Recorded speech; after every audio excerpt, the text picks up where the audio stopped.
hapon, magandang gabi, magandang umaga sa ating lahat kung nasaan man kayo ngayon.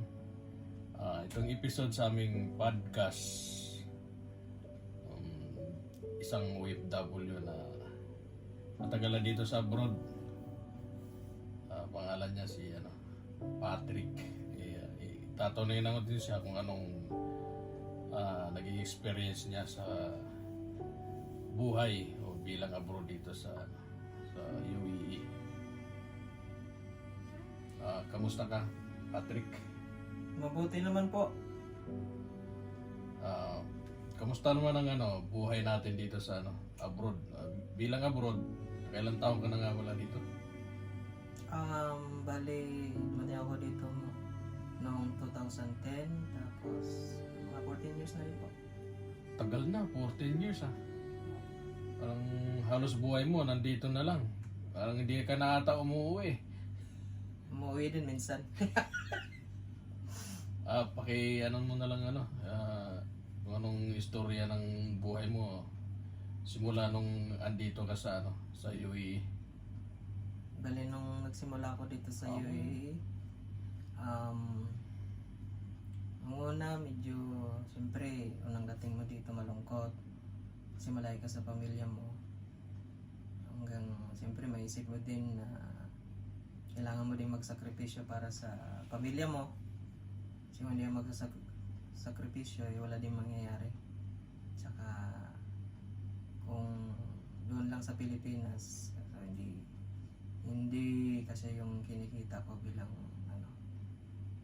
bilang isang single na tao. Kung sa Pinas lang ako, hindi ko mabubuhay yung sarili ko. Buhay sarili mo, tapos magpamilya ka pa, no? Kaya nga. Ang hirap nun so,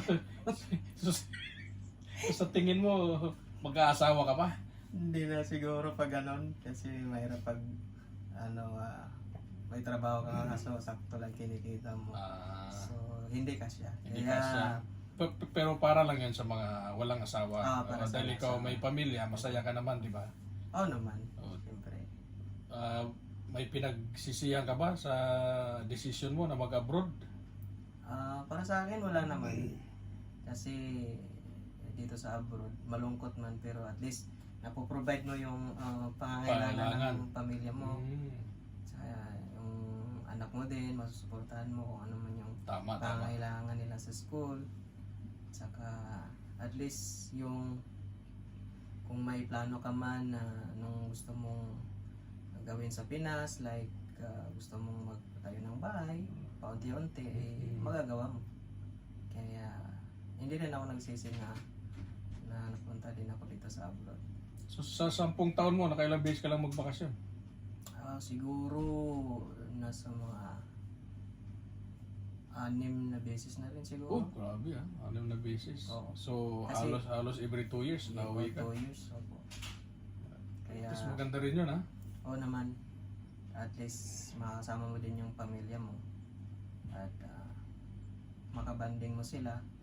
Kahit isang buwan na bakasyon mo sa Pinas, masaya din kasi makakasama mo sila. Pero hindi biro mag-abroad, di ba? Anong magiging payo mo ngayon sa mga nagbabalak na mag-abroad? Payo ko lang sa kanila, pag-isipan nyo ng madaming beses kasi hindi biro ang mag-abroad. Kagaya nga sinabi ko kanina, pag dito ka sa abroad, siyempre yung lungkot, saka yung pangungulila mo sa pamilya nandoon. Pero at least, lagi nyo talagay sa isip nyo na may goal kayo na tawag nito, may goal kayo sa buhay na pag nandito kayo sa abroad, makapagtrabaho kayo, kapag-ipon, saka magagawa nyo na yung gusto nyo sa buhay pagdating ng panahon. Kaya sa lahat ng mga nagbabalak mag-abroad, try nyo lang. Para masubukan din nila, no? Masubukan din nila.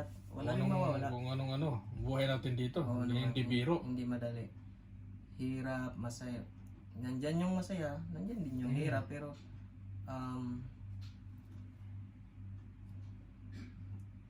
parang mangyak-ngyak ka, namimiss mo ba yung pamilya mo, anak mo?